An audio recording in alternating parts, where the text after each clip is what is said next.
O chamado.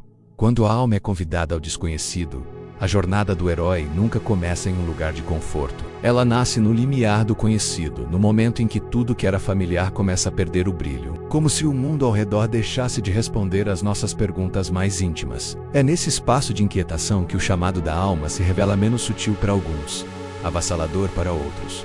O mito sempre começa com esse chamado, seja Ulisses sendo puxado para a guerra de Troia, Moisés escutando Deus na sarça ardente, ou o jovem Simba enfrentando o fantasma de seu pai. Há sempre um instante de ruptura, em que o mundo interno pressente que há algo além, algo que precisa ser enfrentado, compreendido, desvelado. No simbolismo espiritual, esse momento representa o início da jornada iniciática, o ponto em que a consciência percebe que a realidade ordinária é apenas uma camada do ser, surge, então, o caos, um vazio existencial, uma crise de identidade. Um rompimento de certezas. O herói sente que algo precisa mudar, mas ainda não sabe o que na psicologia junguiana. Esse chamado pode aparecer como uma ânsia inexplicável por sentido, um sonho recorrente, uma depressão silenciosa ou uma vontade súbita de abandonar tudo e recomeçar. A alma grita por transformação, e a vida externa responde com sinais sincronicidades. Encontros e perdas que empurram o indivíduo para fora de sua zona de segurança. A recusa ao chamado também é comum. Medo, dúvida, autoengano. O herói tenta adiar o inevitável, mas a jornada está traçada a menos e quanto mais se resiste, mais a dor se acumula, como se o universo sussurrasse: se você não ouvir, eu vou gritar. É nesse ponto que muitos se perdem, confundem o vazio com fracasso, a ansiedade com doença, a dor com punição. Mas espiritualmente, o chamado é uma bênção disfarçada de crise. Ele rompe a ilusão da estabilidade para abrir caminho à verdadeira transformação. O que parece caos é, na verdade, a preparação para o renascimento. E você, Jace Essich, já ouviu o eco da sua alma pedindo passagem para algo maior? Talvez este seja o seu ponto de partida. Não ignore o sussurro. O desconhecido pode parecer assustador, mas é lá que mora sua luz. O limiar encontro com o guardião e o medo da travessia. Após o chamado, o herói se vê diante de um portal simbólico. O limiar entre o mundo conhecido e o desconhecido. Esse é um momento decisivo, pois não basta ouvir o chamado.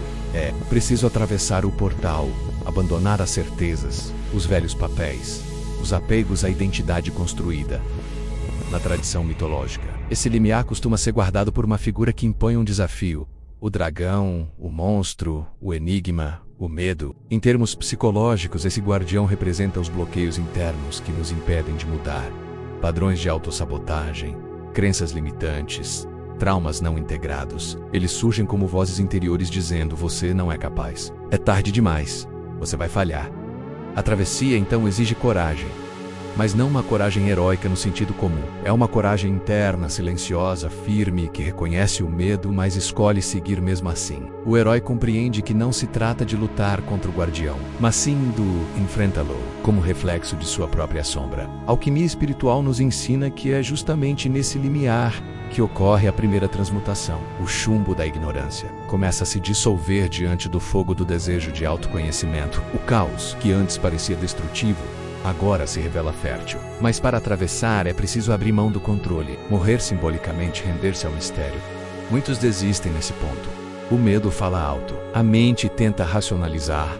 Não é o momento, falta estabilidade, talvez depois, mas o tempo da alma não segue os calendários do ego. Ele insiste, pulsa, e se não for ouvido, transforma o atraso em dor. Esse momento de limiar é também sagrado. Em diversas culturas xamânicas há rituais de passagem que simulam essa travessia, simbolizando a morte de uma identidade antiga para o nascimento de um novo ser. É a noite escura da alma, onde o velho morre e o novo ainda não nasceu. É preciso confiança. Confiar que há algo além desse portal. Que o que está do outro lado não é destruição, mas renascimento. O herói que ousa atravessar carrega consigo uma centelha de eternidade, porque ao enfrentar o guardião, começa a descobrir que ele mesmo é o guardião e a chave ao mesmo tempo. E você tem sentido a presença desse limiar na sua vida? Sente que algo te chama, mas há uma força que te impede de dar o próximo passo? Talvez seja a hora de reconhecer o medo, honrá-lo e seguir mesmo assim. A descida é um encontro com a sombra e a noite escura da alma. Uma vez atravessado o limiar, o herói adentra uma nova realidade. Aqui, o chão firme das certezas desaparece. Não há mais mapas. As referências antigas já não servem. Tudo o que antes sustentava a identidade começa a ruir. Essa é a fase da descida menos um mergulho nas profundezas da alma, onde as máscaras caem e os espelhos revelam o que foi negado. Essa etapa é descrita por Jung como o encontro com a sombra, o conjunto de aspectos rejeitados, ocultos, esquecidos ou reprimidos da psique. A sombra não é o mal em si, mas tudo aquilo que foi excluído da consciência por não se encaixar no ideal de quem achamos que deveríamos ser. Medos, raiva, inseguranças, traumas, desejos, mas também talentos adormecidos, intuições não cultivadas, potências sufocadas. O herói, agora sem escudos, precisa olhar para dentro e reconhecer que o verdadeiro campo de batalha não está lá fora, mas dentro de si. Ele se vê confrontado com seus próprios monstros interiores, suas contradições, suas feridas abertas. A dor da queda não é castigo, é convite. O caos que o envolve não é punição, é oportunidade de reintegração. É aqui que surge a chamada noite escura da alma, um estado de crise profunda, onde a alma sente-se perdida, desconectada, sem chão. O mundo exterior pode até parecer igual, mas dentro tudo se desorganiza. As orações parecem não ser ouvidas. As práticas já não confortam. Elas parecem distante. No entanto, é nesse escuro que a semente do novo começa a germinar. As tradições místicas sempre apontaram para essa etapa como indispensável. Cristo enfrentou o deserto. Buda enfrentou Mara sob a figueira. Inanna desceu ao submundo. Perséfone foi raptada ao Hades. Todos os mitos ecoam o mesmo movimento. Descer é necessário para ascender. E quem tenta pular essa fase quando se recusa a encarar o abismo, acaba preso em uma versão fragmentada de si mesmo. A alquimia chama esse processo de nigredo menos a negrura, a putrefação simbólica do que já não serve. É o momento em que o velho morre por completo. É o ventre do caos, onde a alma repousa entre morte e renascimento. A dor aqui não é um fim, mas um útero. E como todo parto espiritual, exige silêncio, presença e rendição. A sombra, uma vez vista, não pode ser ignorada, mas ao invés de ser temida, pode ser integrada. E ao fazer isso, o herói descobre uma verdade poderosa. Aquilo que ele mais temia em si mesmo era, na verdade, a chave da sua força. O que ele rejeitou era o que faltava para sua completude.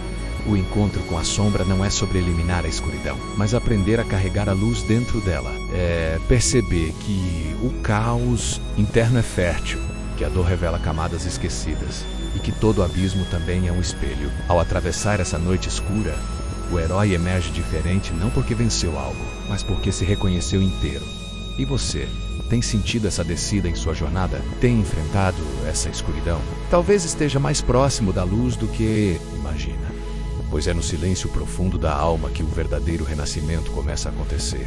As provas e aliados, forjando a alma no fogo das experiências.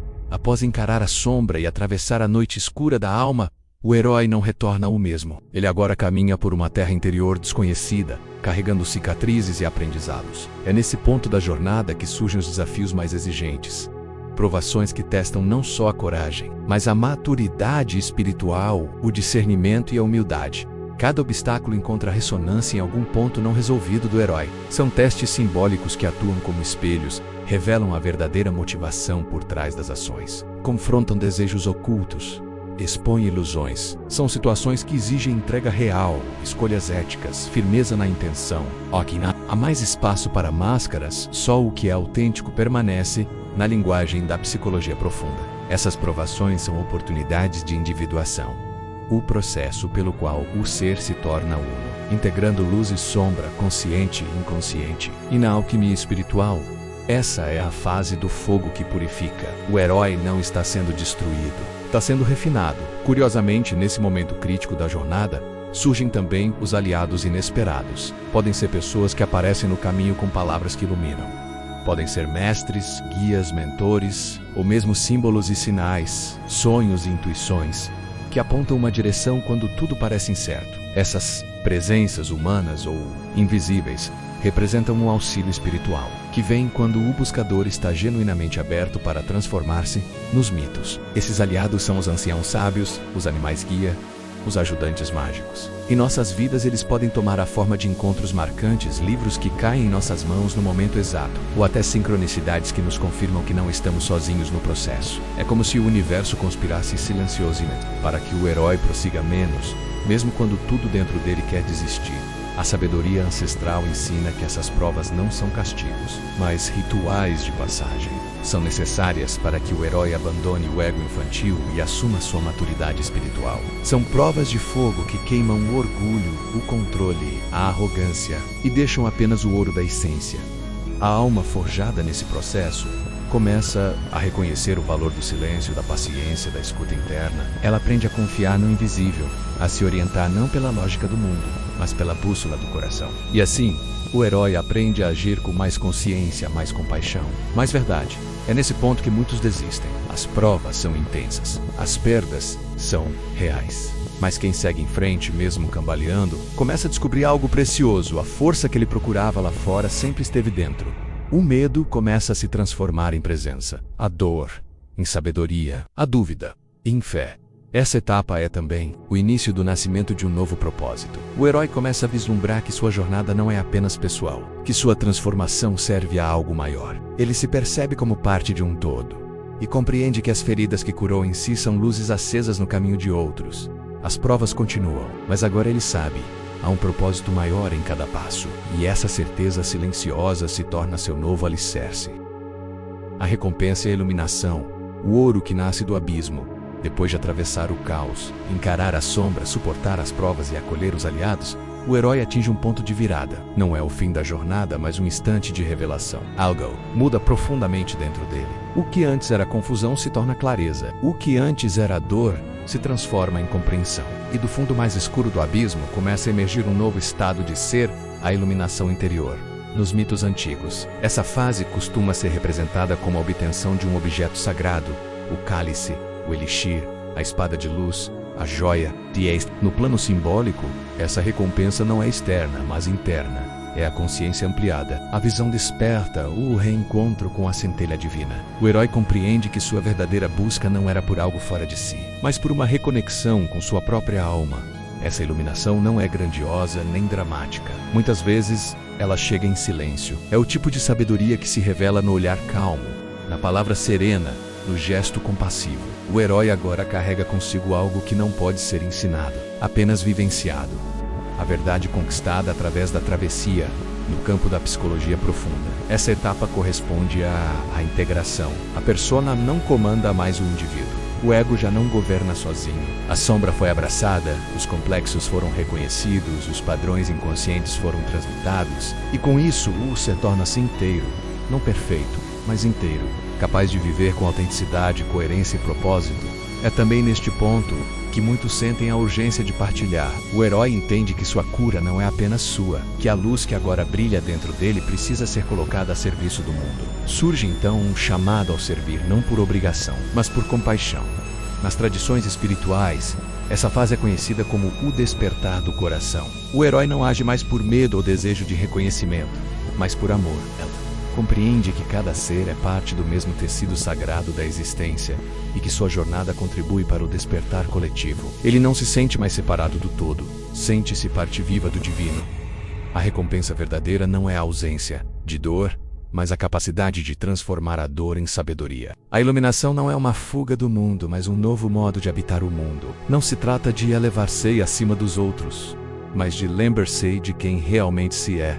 Uma alma em jornada, em eterna expansão. A alquimia interior foi concluída. O chumbo da ignorância foi transmutado no ouro da consciência. O herói carrega agora um brilho diferente, e esse brilho é sua oferenda ao mundo. Mas como veremos, ainda resta um passo essencial: o retorno. O retorno com o elixir, viver a transformação no mundo real. A jornada do herói não termina com a iluminação interior. Pelo contrário, é nesse ponto que começa uma das fases mais desafiadoras, o retorno. Voltar ao mundo comum, ao cotidiano. A realidade exterior, levando consigo a transformação conquistada menos, exige uma coragem diferente. Não mais a coragem de enfrentar monstros, mas a de viver com integridade. De sustentar a verdade adquirida, mesmo quando o mundo ao redor parece não reconhecê-la. Nos mitos e tradições espirituais, esse retorno é frequentemente descrito como um momento em que o herói traz algo sagrado de volta à sua comunidade. Pode ser uma revelação, uma cura, um conhecimento perdido, um exemplo de vida. É o elixir, aquilo que ele obteve em sua jornada interior e que agora precisa ser compartilhado com os outros. O desafio aqui é imenso, porque ao retornar, o herói descobre que o mundo que deixou para trás ainda vive nas velhas ilusões, nos medos, nas repetições inconscientes. E muitas vezes ele próprio corre o risco de ser tragado de volta por essa força gravitacional. É por isso que tantos iniciados espirituais, sábios, mestres e buscadores sentem o impulso de se isolar menos a integração entre o novo ser. O antigo mundo pode ser árdua, mas a verdadeira realização da jornada só acontece quando o herói consegue viver a sua verdade em meio à imperfeição. Quando ele se torna a ponte entre o visível e o invisível, entre o sagrado e o cotidiano, é neste ponto que a espiritualidade deixa de ser um refúgio e passa a ser uma prática viva, que respira nas ações, nas escolhas e na maneira de estar no mundo. Esse retorno não é linear. A vida real continua com seus altos e baixos, com desafios novos e antigos. Porém, o herói agora tem ferramentas, visão e força interior. É o Paul de Quer, mas sabe como se levantar. Ele sente medo, mas não é mais governado por ele. Ele reconhece a dor, mas não a nega, caminha com ela, transformando-o em compaixão. Esse é o papel do herói espiritual nos tempos atuais. Não o guerreiro triunfante que busca a glória, mas o guardião da consciência, que se dispõe a viver sua luz no meio da escuridão, que traz cura através da presença, que planta sementes de despertar em silêncio, com humildade cada um do Ness. Ao despertar, torna-se um farol para outros. E o verdadeiro serviço é esse: iluminar o caminho com o próprio exemplo. Não tentando convencer, mas apenas sendo. Não pregando, mas vivendo. É assim que o elixir da jornada se espalha do alma perrar a alma, num fluxo silencioso e sagrado. Retorno é o começo de uma nova espiral, pois a jornada nunca termina. O herói renasce muitas vezes, e a cada ciclo sua luz se expande um pouco mais, tocando o mundo com sabedoria, verdade e amor.